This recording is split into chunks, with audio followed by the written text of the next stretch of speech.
Ration rice విషయంలో మన PVTG గ్రామాల్లో ఉన్న మన వాళ్ళందరికీ కూడా 35 కిలోల బియ్యం ఖచ్చితంగా ఇచ్చేస్తాం. 100% ఇస్తాం. ఎవరికి ఇబ్బంది లేదు. ఎవరికి ఇబ్బంది.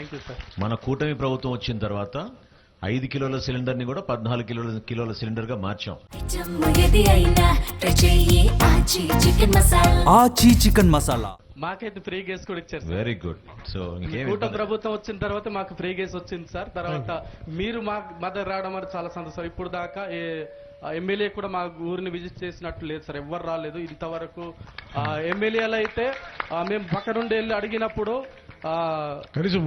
నందిగర గ్రామం ఎక్కడుందని కూడా వాళ్ళకి తెలియదు సార్. ఓట్లు అడగడానికి వచ్చారా? ఓట్లు అడగడానికి అయితే వచ్చారు కానీ సార్ మేము సమస్యను తీసుకెళ్లి పరిష్కరించండి అంటే చెప్తేనేమో ఓట్లు అడగడానికి వచ్చారా? వచ్చారు సార్. ఓట్లకి అయితే వచ్చారు కానీ సమస్య తీసుకెళ్తేనేమో మీ ఊరు ఎక్కడుందో తెలియదు అన్నారు సార్. మీరు రావడం చాలా సంతోషం సార్. రేషన్ రైస్ విషయంలో మన పీవీటీజీ గ్రామాల్లో ఉన్న మన వాళ్ళందరికీ కూడా 35 కిలోల బియ్యం ఖచ్చితంగా ఇచ్చేస్తాం. 100% ఇస్తాం. ఎవరికి ఇబ్బంది లేదు. ఎవరికి ఇబ్బంది. మన కూటమి ప్రభుత్వం వచ్చిన తర్వాత 5 కిలోల సిలిండర్ ని కూడా 14 కిలోల సిలిండర్ గా మార్చాం. మాకైతే ఫ్రీ గ్యాస్ కూడా ఇచ్చారు సార్. Very good. సో కూటమి ప్రభుత్వం వచ్చిన తర్వాత మాకు ఫ్రీ గ్యాస్ వచ్చింది సార్. తర్వాత మీరు మా మద్దతు రావడం అనేది చాలా సంతోషం. ఇప్పుడు దాకా ఎమ్మెల్యే కూడా మా ఊరిని విజిట్ చేసినట్టు లేదు సార్. ఎవ్వరు రాలేదు ఇంతవరకు. ఎమ్మెల్యేలు అయితే మేము పక్క నుండి వెళ్ళి అడిగినప్పుడు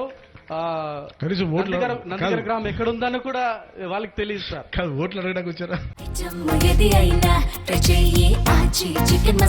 ఆచి చికెన్ మసాలా ఓట్లు అడగడానికి అయితే వచ్చారు కానీ సార్ మేము సమస్యను తీసుకెళ్లి పరిష్కరించండి అంటే చెప్తేనేమో ఓట్లు అడగడానికి వచ్చారా? వచ్చారు సార్. ఓట్లకి అయితే వచ్చారు కానీ సమస్య తీసుకెళ్తేనేమో మీ ఊరు ఎక్కడుందో తెలియదు అన్నారు సార్.